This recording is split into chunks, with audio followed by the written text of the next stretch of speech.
Hello everybody and welcome back to my channel and welcome to Tiny Bunny. I think it's a Russian visual novel game.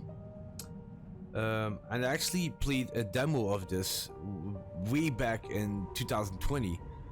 I actually had to look it up because I remember I did the demo, but I didn't remember when exactly, so I had to look it up. It was around in 2020. And I was looking on Steam. I was like, yeah, I want to do like another visual novel. And then it hit me like, oh yeah, Tiny Bunny. And I looked it up and was like, and then I saw it was with episodes that they were gonna release this game. So I think now they're in the third episode already. So I was like, you know what, let me get this game because I really enjoyed the demo or the prologue or episode 1, if you want to call it like that. And yeah, I really want to get back to this game because I really love the story. So probably we'll have to start from the beginning, but I don't really mind.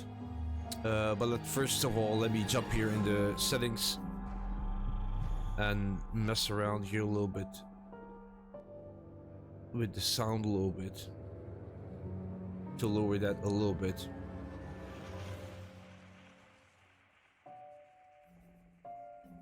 Read text, everything, yeah. Full screen, okay. We're gonna lower the music a little bit more because I don't want like constantly blowing in my ears. I don't want it to be too overwhelming also when I'm reading the text, of course. Put this a little bit higher. Here we go. Okay, that should be good. So yeah, we're gonna start a new game. Drink a little bit of water. Okay, we're gonna start a new game, and yeah, without further ado, here we go.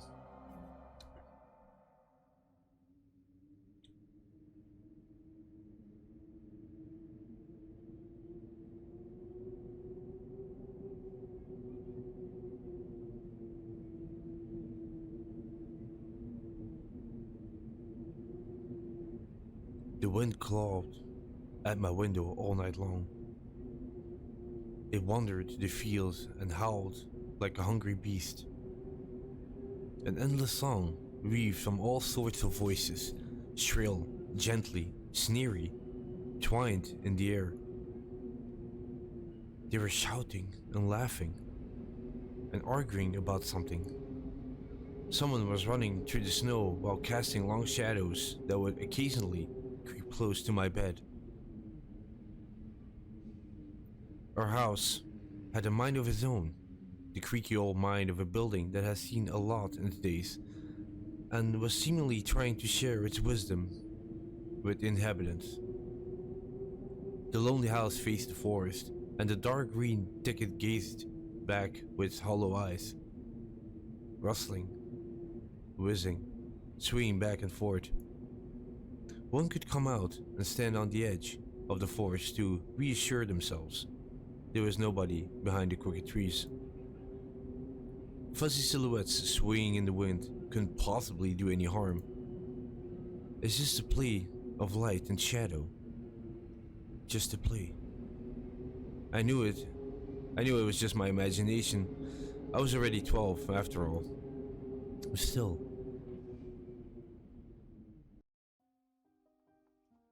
Episode 1. The owl will arrive.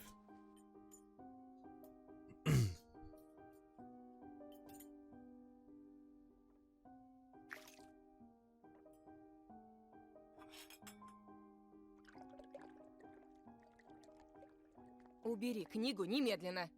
Hey, put away your book. Сколько раз говорила, не читай за столом, вредно. How many Сидишь, times сутулился весь. have I told you not to read at the table? It's bad for your health. Look at how slouched you are.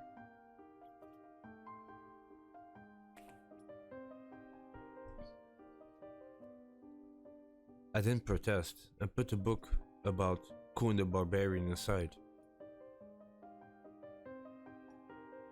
I was stuck on a line I couldn't understand after reading it 3 times anyway. Ulya had already finished her breakfast and was munching on some cookies. She was so enthusiastic. She almost looked like your typical girl from commercials. Пока не съешь, из-за стола не встанешь. You're not going anywhere until you finish all of it. I, on the other hand, was still trying to drill a hole in the plate with my eyes, as if it would make the partridge disappear. Hazy anxietiness welled up inside, all because of the previous sleepless night, the black forest around our house, and the gloomy wind. The longer I waited, the colder the lumpy white substance became. It looked like a jellyfish from Cousteau's Odyssey, and I love that show. I wonder how horrifying the bottom of the ocean is, or how cold the black forest is at night. The spoon fell out of my hand. Mom showered me with a cold glare from her green eyes. Что я говорила? What did I just say? Я достану. I'll get it. I had 10 seconds to catch my breath before battling the nasty partridge once again. I felt around for the spoon. What is this carved on the other side of the table?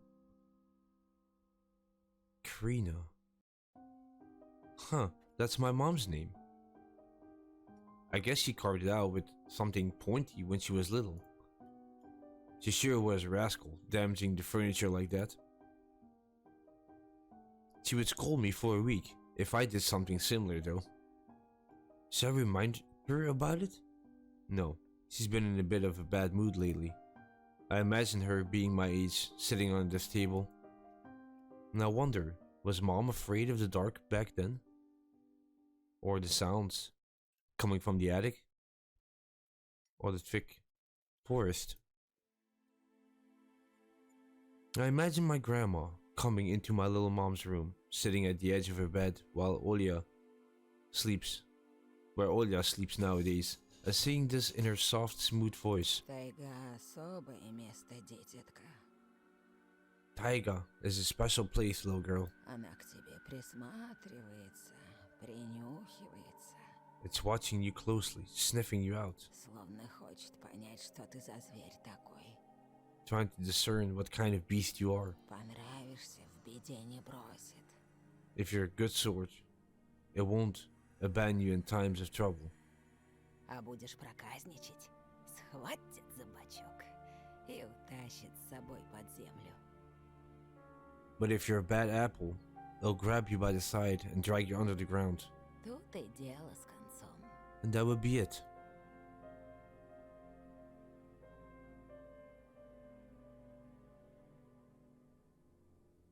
Grandma was caring. She never fought with anybody, never yelled, never swore. Those were the times without the maddening screams until late at night, without smashed dishes and mutual accusations. Our parents used to love each other back then. I remember listening in on one of their conversations by chance. They were talking about Grandma getting prepared for a funeral. She had already bought a casket, and she called it her cute funeral box. I waited for its time in the closet, patiently. It was black, upholstered with meat-colored material on the inside. I saw it when my grandma was getting buried. The house didn't change since the time she was alive, only all of the photos were gone.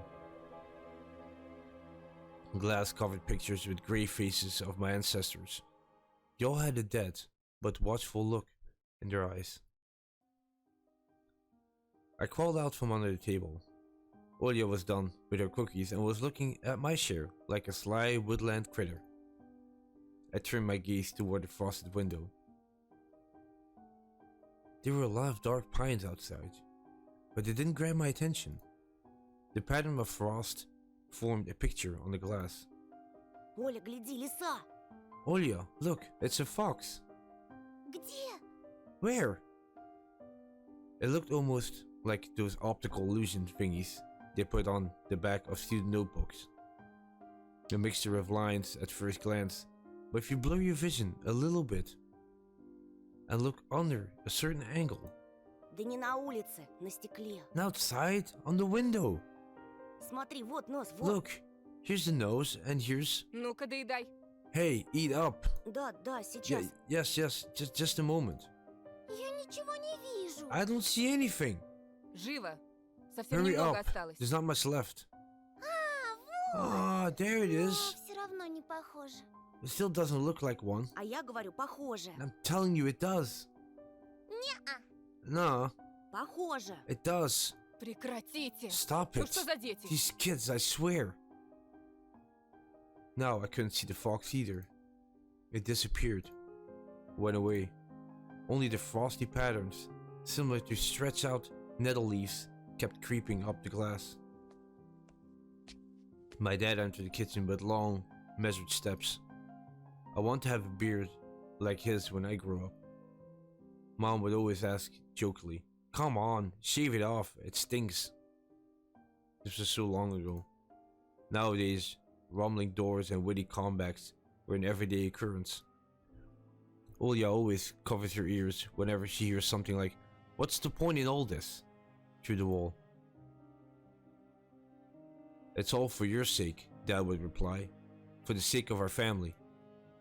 I always caught every sound in fear of hearing the most dreaded, the deadliest word that started with a D. D-E-V-O. I don't even want to finish it. It was scary to imagine that me and my little sister could be torn apart and taken into two different families. Да что твоя лиса? Вот у меня на окне сова. Anyway, your fox is nothing. I have an owl on my window. Опять ты со своей совой. You and your owl talk again? Так ты же вчера мне верил. You said you believed me just yesterday. Никто ключи от машины не видел? Has anybody seen my car keys? Вроде оставлял на I подоконнике. remember leaving them on the windowsill. Вроде.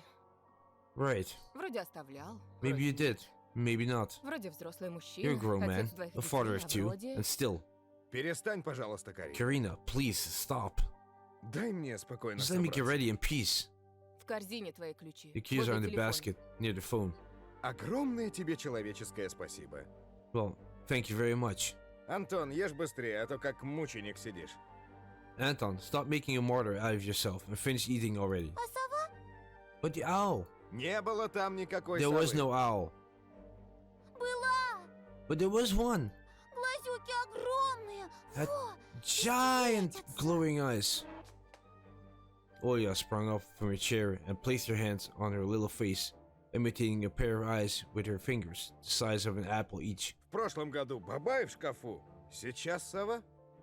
Last year you had Babai in your closet, and now this owl. Ну я же But- видела. I saw it! Olya shifted her gaze back and forth from dad to mom to me, but couldn't find any support. А ты не думала подружиться с ней, нет? Have you thought about befriending it? Вымышленными мышами покормить, No. например? Like feeding it with imaginary mice? Не подначивай ребенка. Don't bully our girl. Просто мала еще. She's just И afraid to спать sleep одна alone боится. because she's still little. Olya pouted her lips and rebounded and rushed into the hallway. The staircase that led to the second floor creaked. Mom gave Dad a strict look. Oh, that look in her eyes. It's so uncomfortable to be pinned under it. Dad just snorted in reply and left, ringing with the keys he just found. A minute has passed, and the theme song from The Little Mermaid echoed through the house.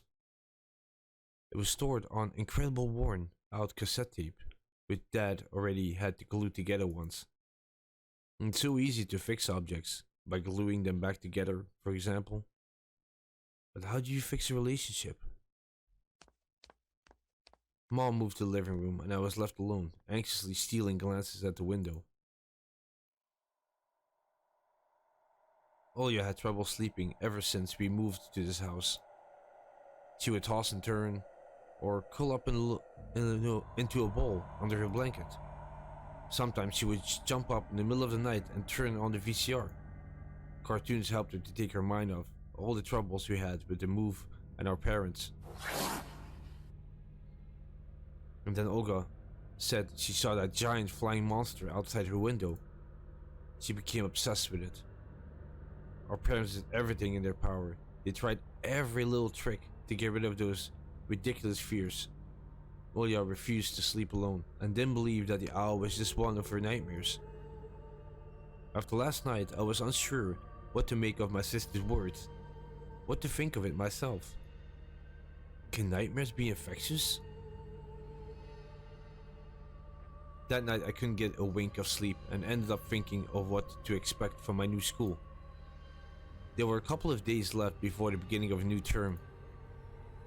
My imagination drew long twisting hallways that led to a classroom full of kids. But all the students behind their desk were simply dark figures cut out using a template. Circular holes gaped in the middle of their faces. A pair of eyes blinked inside those holes. It was as if some completely different creatures were looking at me from behind the flat black silhouettes. Their cruel glares, filled with icy sneers, made me shiver from head to toe. Will I survive here? Won't they gang up on me and beat me down? Stomp on me with their bloodied shoes? The damn school can burn for all I care. I just wish for anything to happen to it. Doesn't really matter what. I didn't want to go there that badly. I didn't want to see people who are just itching to smack me on the head, trip me up, think of a new offensive name for me, worse than the previous one. I felt like the glasses I wore made me an outsider or some sort of monster. My gaze slid across the drawings hanging on the walls. I couldn't consider myself a great artist, but Ulya begged me to hang them. Drawing was the only thing that made me happy as of late. The small circle of friends I had also enjoyed my paintings, and they promised to call me from time to time. And sometimes I imagine Mom picking up the phone and saying in the cold voice, "You've got the wrong number," or "Anton is not around." Anton is not around. I imagine my future classmates lying in their beds just like me, listening to the howls of an invincible werewolves outside their windows. Maybe my new classmates will like me after all. But who would ever like a boy with thick glasses? I mean, my dad used to wear glasses when he was little, and now he's married to the most beautiful woman on the planet, my mom. The house creaked, pressed by the wind. The condo we used to live in, a 9th-floor concrete building, buzzed with the neighbor's drill, mumbling with a TV set from behind the wall, cried like a baby from the big family next door. Our current house, thought I can't really call it new, was completely different. It was silent and easy going during the day. Its shadows lay dormant in the corners, on the closet cobwebs, and on the stairs. But they all woke up during the night. Something was watching me from every corner, almost as if the old photos of my deceased family, with their ashen eyes, were hanging on the walls in place of my drawings. The floor was squeaking, rusty drains were moaning, the attic was occupied with noisy drafts. One could think the house was performing some sort of demonic melody. And then I realized I was, in fact, hearing music. It was already playing for a good while. Somewhere on the edge of my perception, I could hear the flute. It was mixed in with the sound of the wind, of the creaking old house, and my thoughts too.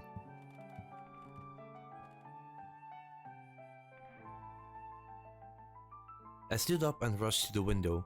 I want to reassure myself that this music was nothing more than a product of my imagination. It's not like someone is playing it there amidst the cold, snowy night, right?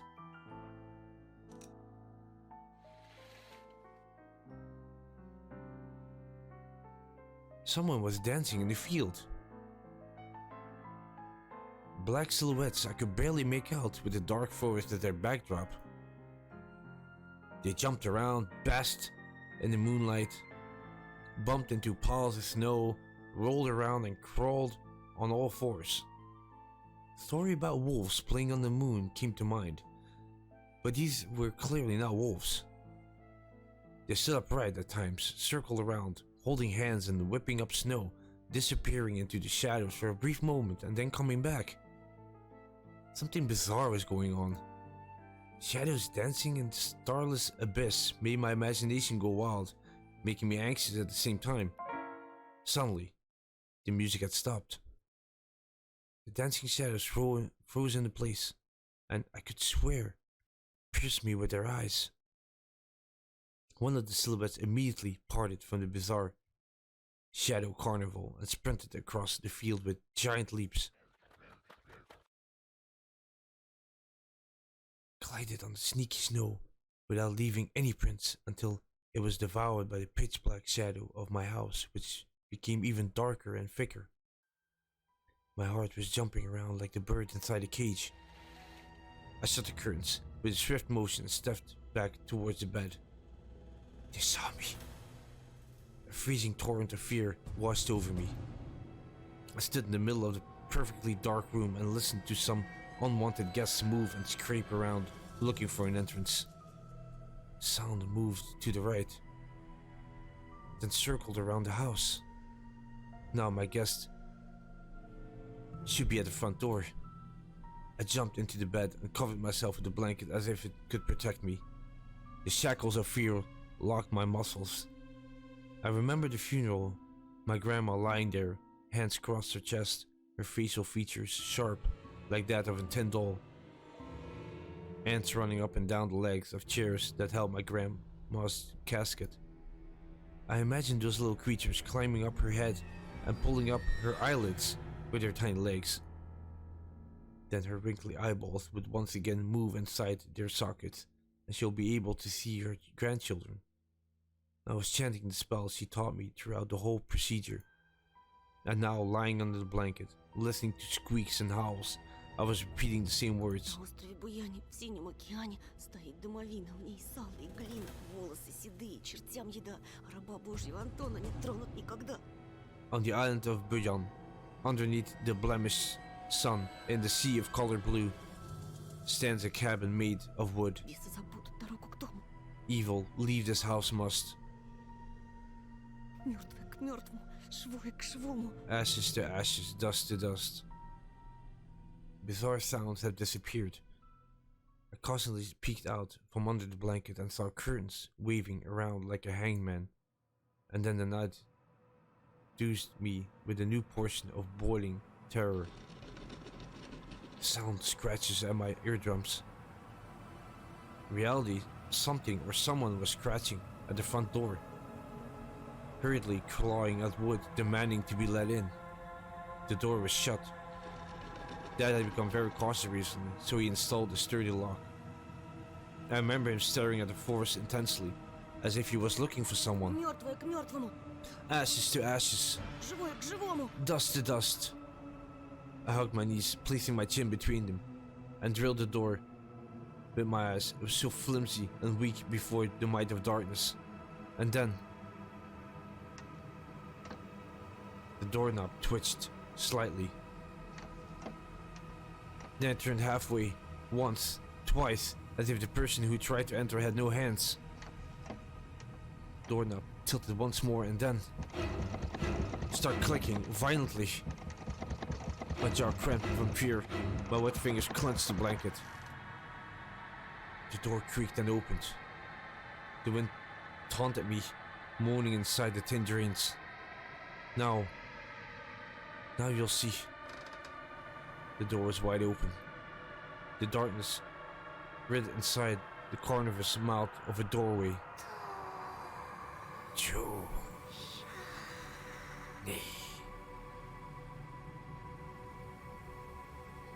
It was as if the night itself was calling out to me, flapping its black wings and squeaking with rusty hinges. I was struggling, ensnared with the web of darkness that hung in the corners of my room, waiting for the one who weaved it to come out the gaping black hole.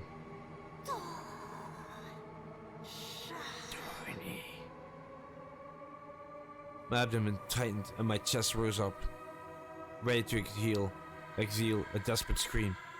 But before I was able to do anything, the darkness asked me, Ты спишь, Тоша? Tosha, you asleep? My sister's pale face protruded from the thick shadows. I almost screamed from relief. Оля, я не сплю. Что случилось? Olia, I'm not sleeping. Did something happen? Olia frowned and stuck out her lower lip, a clear sign that she was about to cry. Оно опять прилетело и пялится на меня. It's there again, staring at me. Прогони ее, Тоша. Прогони, пожалуйста. Shoo her away, Tosha, please. Я так боюсь. I'm so scared. The fear that was tormenting me just a minute ago crawled away and hid somewhere in my stomach. I need to calm Olia down. Это был сон, глупая. Не пугайся. Сны не кусаются. Никто тебя не обидит. It was just a dream, silly. Don't be scared. Dreams don't bite. No one's going to harm you. Olia sobbed. She was trying her best to believe me. But was I sure myself? У меня есть идея. I have an idea. Пойдем к тебе в комнату. Let's go to your room and watch the video Спящую Sleeping красавицу, Beauty, например. for example. Тебе же нравится этот мультик? You like that cartoon, don't you? Почему у спящей What does the красавицы Sleeping принца у Beauty меня эта страшная птица? A prince, I have the scary bird? That question took me by surprise. Ладно, давай посмотрим Золушку. Okay, let's watch Cinderella. My thoughts became tangled, fuzzy. What was that? What studied me? With eyes while dancing feverishly under the moon. The darkness was clinging to the window, and it couldn't be fooled by Grandma's old chants. It couldn't be satisfied with a feast of lard and long ashen hair. Тоша, ты идешь? Tosha, you coming? Да, сейчас. Yes, yeah, just a moment.